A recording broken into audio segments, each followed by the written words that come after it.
Hi, I'm Kevin Hatley and welcome to Kevin Hatley Photography in my office. This is a channel that I've set up to share my experiences of wildlife and nature with others. So let's go.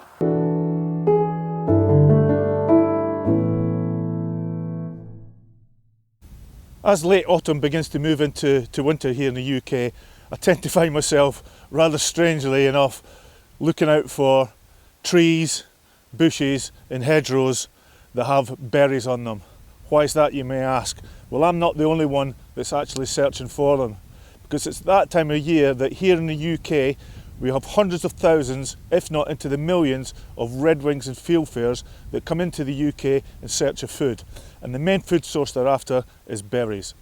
What I want to do in this video is I want to share with you my experience of photographing redwings and fieldfares, and what we'll do is we'll look at how to identify them, where to find them and their habitat. We'll look at some of their lifestyle and their behaviour, and then I'll share with you my approach to photographing redwings and fieldfares. Okay, when it comes to identifying redwings and fieldfares, both birds will actually travel together in mixed flocks, searching the countryside for food. So what we'll do is we'll look at how to identify each bird. So we'll start off with the fieldfare, which is known by its old name of wanderer of the fields, which is quite apt once you get to know them. So how do we identify the fieldfare? Well, fieldfare has a grey head, it has a brown back, a grey rump, brown legs and a yellow and orange breast.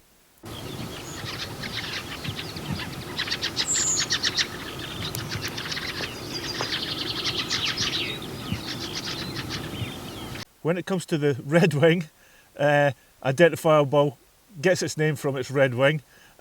Identifying features: the red wing's about the size of a song thrush.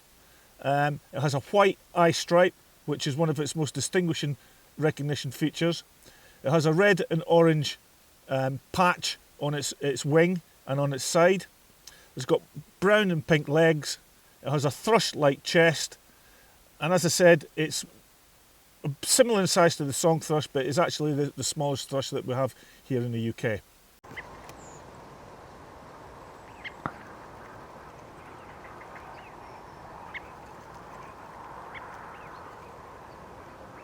How do we distinguish the difference between male and female birds? Well, actually it's very difficult to distinguish between the two of them, and you really need to see the two birds together to be able to clearly identify the difference in male and female. The basic differences are that with the fieldfare, the female is duller in colour and it has more brown on its body. With the redwing, it's even more difficult. Really, the only difference between male and female redwings is that the female redwing is slightly larger than the male. Another identifying feature of both birds are their calls. Once you actually see the birds out in the countryside, they're very noisy. The fieldfare, its call is more like a chack, chack, chack, chack, chack. It's very noisy, very repetitive, and quite a quick call. And here it is now.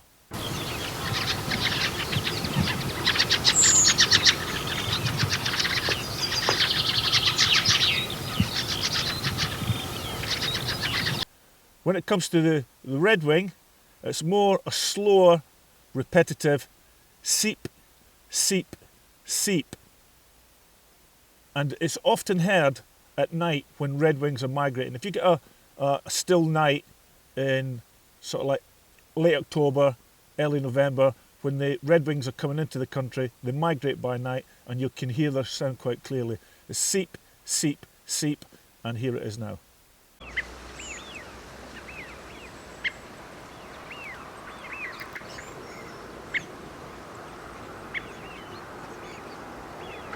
Summarising the difference between the fieldfare and the redwing, the fieldfare has a light grey head. It's about the size of a missel thrush, and as I described, its call is very much a repetitive, loud chack, chack, chack. In summary, for the redwing, it has a bold eye stripe, which is very distinguishable. It's about the size of a song thrush, and its call is a seep, seep, seep. Okay, so what do fieldfares and redwings eat? The sole reason they come here into the UK is purely for food. As I said, they travel together in mixed flocks. Their diet consists of mainly insects, earthworms, berries, grain, seeds and apples, and you'll see that in some of the video that you'll see throughout the video. They do tend to have a pattern to their feeding. What normally happens is that when they first come into the country, they will roam the countryside, hence the name for the fieldfare. It used to be known as the wanderer of the fields. They'll roam the countryside looking for insects and earthworms to begin with. As it gets colder, they'll then move on to berries, and then they become a bit obsessed actually. And if you could find a good food source for them, you'll have a great opportunity to photograph them. Once they exhaust the berries out in the countryside, and especially when it gets really colder, and again I'll show you some photographs that I've managed to get, when it gets really cold, the birds will then move out of the countryside and they'll move into the urban and town areas and move into parks and gardens and feed. And one of the best attractors for fieldfares and redwings in your garden is apples. If you put apples out in a cold snap, you're pretty much guaranteed, if the birds are around, that you will get them in your garden. This is typical feeding behaviour for redwings and fieldfares. What they'll do is they'll find a tree nearby, they'll sit in a tree and then they'll wait, and then when they think it's safe, they will then move across onto the hawthorn bush and start feeding on the berries. And once they've got the fill, they'll then move back to the tree again. Okay, so where we're going to actually find fieldfares and redwings. As I said previously, they gather together in mixed flocks and they travel the country in search of food. That's all they're interested in. Places that you can find them are mainly in open countryside and farmland, orchards and gardens, hedgerows and supermarkets. And they can be one of the top places to actually find them. I'll talk a little bit about that in a minute or two. One thing to note about the fieldfare is that fieldfares or individual birds can be a bit like missile thrushes. They can become very aggressive. Once they find a food source, they're very territorial in protecting that, as you'll see in this short clip that I'm going to show you. Okay, so what we've got here is typical open British countryside. This is a bridle path, public can walk in up and down this, but the hawthorn that runs down the side of it is absolutely full of berries, and that's what attracts the redwings and the fieldfares.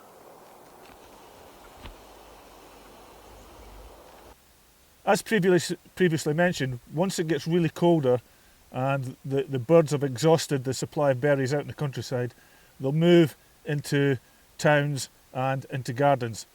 In fact, a few years ago we had a really cold spell here in the UK. It was called the Beast from the East, and it was pretty much like Arctic conditions. And I was lucky enough to get a number of fieldfares come into my garden. I put some apples out for them. You'll see them in the photographs, and the birds came down to feed on them. So if you've got an apple tree and you've got apples that have fell, just leave them. The birds will soon find them. If not, what I did was I just had some apples that were left over, cut them in half and put them on a branch, and the birds came down to them. Supermarkets, modern day supermarkets and superstores all want to be environmentally friendly and a lot greener. And what they will do is, in their design of the supermarkets and the superstores, especially in the car parks, they will plant ornamental trees with lots of berries on them. You'll get everything from holly trees, rowan trees, hawthorn and blackthorn, all of which will attract the birds. And these pictures here were actually taken at my local B&Q.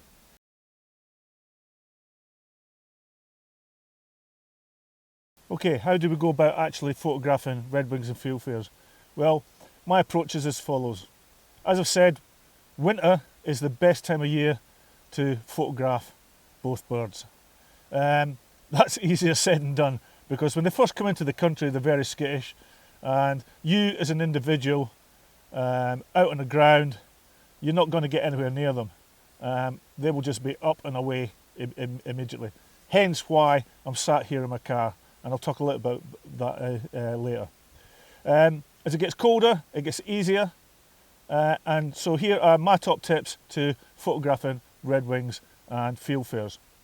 And what we'll do is start off with camera settings. Very seldom will you actually see the birds sitting perfectly still, and the type of environment that they live in and where they feed from, the backgrounds, as you can see from some of the photographs, are very messy. But ideally what you're looking for is the picture of the bird with eating the berries, and I'm sure you've seen that from some of the video, and I'll show you some pictures at the end as well. When it comes to camera settings, as I said, they're very skittish, they hardly sit still, they're against cluttered backgrounds, and it can be particularly difficult if it gets windy. My go-to settings are aperture at f7.1, which is the widest on my Canon RF 100 to 500. Set a shutter speed of 1/1000th of a second, and that's because they just don't sit still, and they're often on branches that are swinging about in the wind. And I also always shoot on auto ISO. Okay, tip number 5 in photographing redwings and fieldfares is to find a food source. The only reason they're here is food. That's the only reason they come into the UK. They're looking for food. If you find a good food source, you can be well on your way to getting the images that you're after. So you need to find that food source.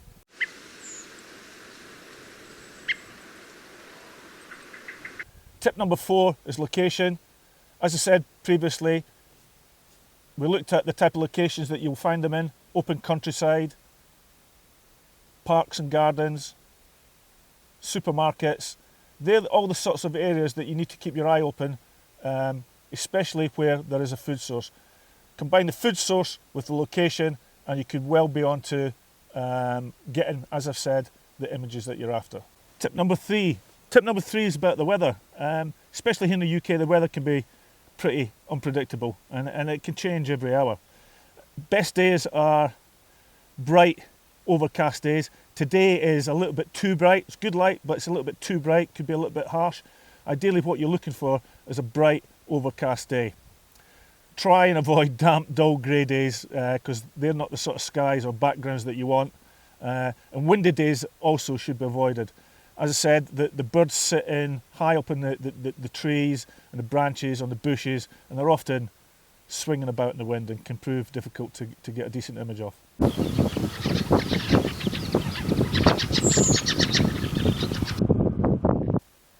Tip number 2. Tip number 2 is don't go chasing them. The temptation can be, once you start, is to follow the birds to try and get a picture. Stated previously, they're very skittish birds. If you get anywhere near them, they're up and they are away. And it can be very frustrating.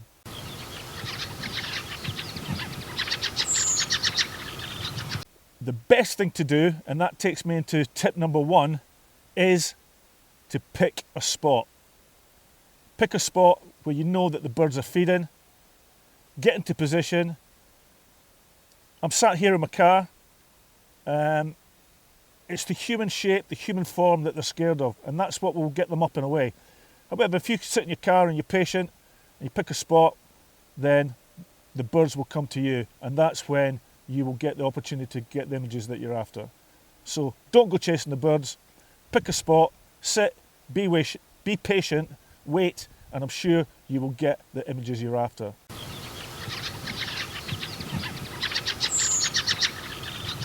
So what I want to do now is just leave you with some of my favourite images of redwings and fieldfares that I've managed to get.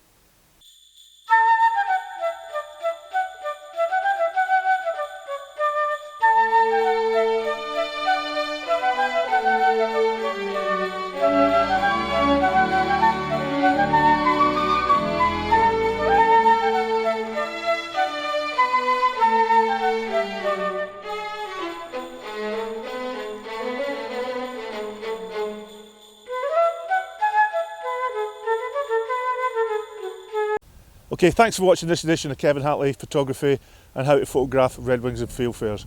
I'm sure that you'll have seen from the video, hopefully, and you've learnt something. As I keep saying, I always learn when I make one of these videos, and I've learnt a hell of a lot about redwings and fieldfares. All I would ask is that if you've liked it, could you hit the like button? Could I also ask you to subscribe to my channel, Kevin Hatley Photography, if you've not already done so. It doesn't cost anything, it's completely free, and it just helps me grow this channel and keep giving me the incentive to keep coming out here into the English countryside and photographing wildlife and nature and sharing it with others. So, until the next time, stay safe, take care, and I hope to see you soon. Bye for now.